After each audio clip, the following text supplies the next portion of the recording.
उत्तर प्रदेश के मुख्यमंत्री योगी आदित्यनाथ इन दिनों बदले बदले से हैं, पूरे फॉर्म में हैं। पहले आईपीएस और आईएएस अफसरों की क्लास ली और अब अपने मंत्रियों की क्लास ले रहे हैं। आखिर इसके पीछे क्या राज है, मैं आपको बताऊंगा। आप भी सोचिए। मैं हूं विद्याशंकर तिवारी, इंडिया न्यूज़ के डिजिटल चैनल इन खबर के लिए।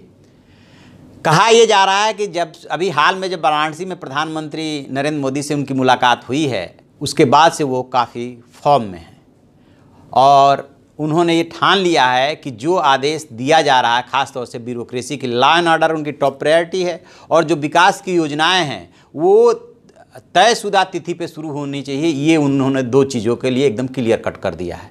और इसको लेकर के जब उन्होंने आईएएस और आईपीएस अफसरों की बैठक की तो उस बैठक में पहली बार ऐसा हुआ, 18 नवंबर को ये बैठक हुई थी, कि उन्होंने बाकायदे फटकार लगाई और एक एक अफसर की क्लास ली।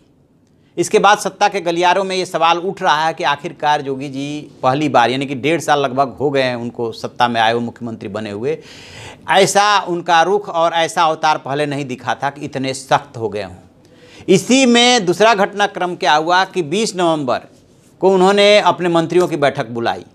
कैबिनेट मंत्रियों के साथ तो उनकी मर्यादा का ध्यान रखते हुए अलग अलग बैठकें की, उनसे जो कहना था, लानत मलानत करनी थी वो की, लेकिन राज्य मंत्रियों की बैठक में जो उन्होंने बातें रखी उसको देख करके और सुन करके राज्य मंत्री हक्के बक्के रह गए। एक मंत्री जी से उन्होंने कहा कि आप काम पे कम ध्यान देते हैं और जो है ट्रांसफ़र की सिफारिश ज़्यादा करते हैं, काम में मन लगाइए। सारे मंत्रियों से कहा काम में मन लगाइए। और जो कैबिनेट मंत्री और राज्य मंत्री का जो झगड़ा है ना, जब आप फील्ड में निकलने लगेंगे तो ये झगड़ा ही नहीं होगा।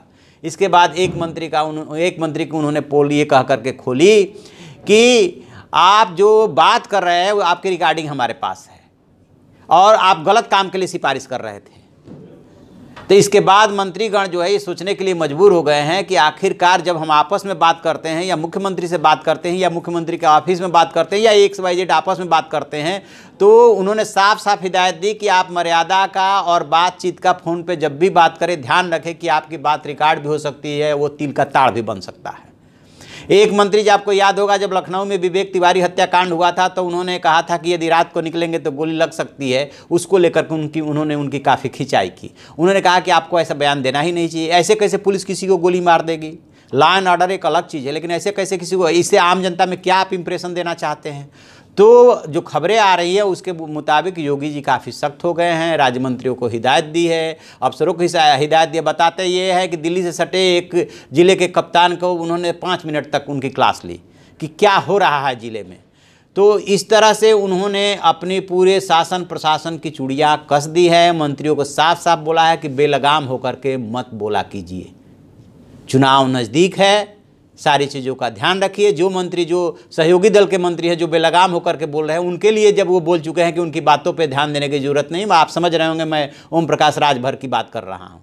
तो इस वजह से बदले बदले से नज़र आ रहे हैं सरकार, क्योंकि जो केंद्र है यानी कि प्रधानमंत्री नरेंद्र मोदी और बीजेपी अध्यक्ष अमित शाह की जो सबसे ज़्यादा नज़र है और जो जिसको लेकर के सबसे ज़्यादा वो गंभीर, वो चिंतित है, वो प्रदेश उत्तर प्रदेश है। क्योंकि इसी प्रदेश में लोकसभा की 80 सीटें हैं, जिसमें से 73 सीटें पिछली बार आपको मिली थी और अगले चुनाव के लिए 74+ का जो नारा दिया जा रहा है। ये है योगी जी के ऊपर दबाव और इसी वजह से वो फॉर्म में है, क्योंकि प्रधानमंत्री उन्हें फ्री हैंड दे चुके हैं कि जो करना है आप कीजिए, लेकिन हमें रिजल्ट चाहिए। तब देखते हैं कि योगी जी कितना रिजल्ट दे पाते हैं। आप ऐसी खबरों के लिए देखते रहिए हमारा डिजिटल चैनल इन खबर और उसे सब्सक्राइब कीजिए।